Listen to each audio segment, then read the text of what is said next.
Buen día, vamos a hacer el repaso de la Revolución Francesa, los inicios entre la Revolución Francesa, la controversia entre conservadores y revolucionarios. ¿Ok? Comenzamos. Primeramente, el contexto que tenemos, a partir del siglo XVIII, nacen los nuevos conocimientos científicos, donde pues la razón humana y el progreso están enlazados todos, una nueva fe que van a hacer entre esto. Por un lado, lleva a los filósofos, pensadores e intelectuales y científicos a cuestionar el dogmatismo que estaba gobernando en todos los reinos que ellos vivían y la autoridad existente en los más altos niveles y principalmente políticos y religiosos. Otra de las bases partía de una afirmación de los derechos del hombre que había escrito Rousseau, que era un ilustrado francés, en el que él afirmaba que el hombre nace libre, pero en todas partes está encadenado. En Europa, la situación había empeorado, pues desde fines del siglo XVII los monarcas empezaron a concentrar el poder en sus propias manos y gobernar mediante agentes burocráticos nombrados por ellos. Quiere decir que designaban los cargos principales, los que designaban eran los reyes. Dentro de esto encontramos que el pueblo francés tenía un alto grado de miseria. Las clases humildes habían sido más hundidas y lo que estaban realmente en niveles altos de miseria y pobreza. Pero además también había una fuerte resistencia de los sectores que tenían grandes intereses económicos creados como ser la iglesia, gremios y corporaciones, sobre todo la aristocracia, y el descontento era generalizado y en lo cual a partir de eso cualquier rebelión se podría estar gestando por esta brecha de diferencia que habría entre las clases altas sociales con las clases bajas que estaban viviendo en un nivel de miseria.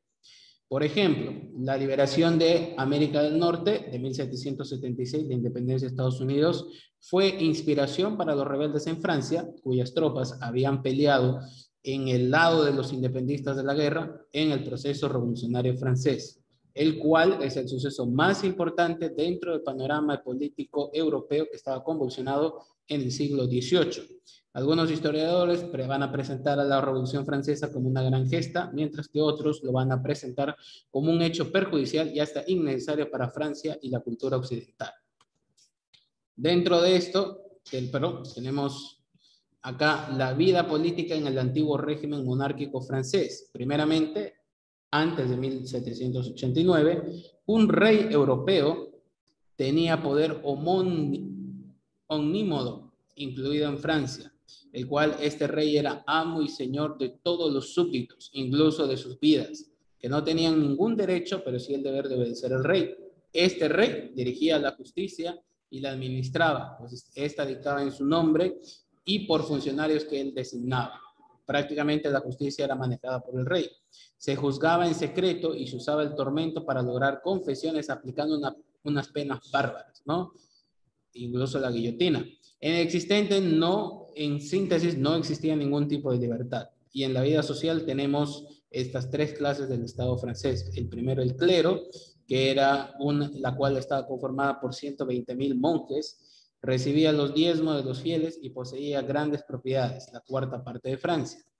Luego tenemos a la nobleza, que era la segunda clase privilegiada y poseía las tierras de parecida importancia y extensión, la cual conformaba 350,000 nobles, y en el cual ellos solo pagaban impuestos en casos especiales. Y el tercer estado, que era el 98% de la población y la capa superior de la burguesía y la inferior los obreros y campesinos, quienes soportaban pesadas cargas que le privaban de las 4/5 partes de su trabajo.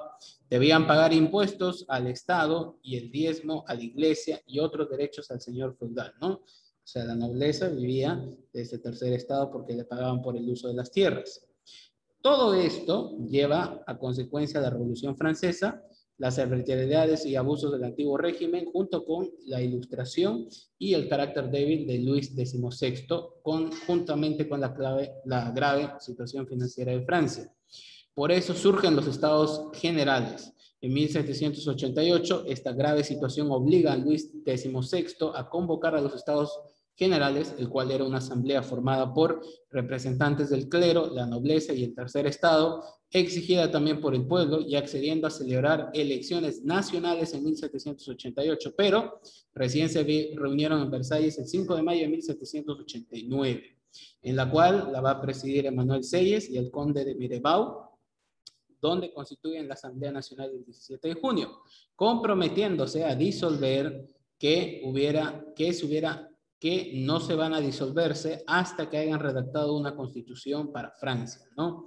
Esto hace que haya una división en los estados superiores, por lo cual varios representantes del bajo clero y nobles liberales abandonan sus respectivos estamentos para integrarse a la Asamblea Nacional que ya estaba consolidada en Francia.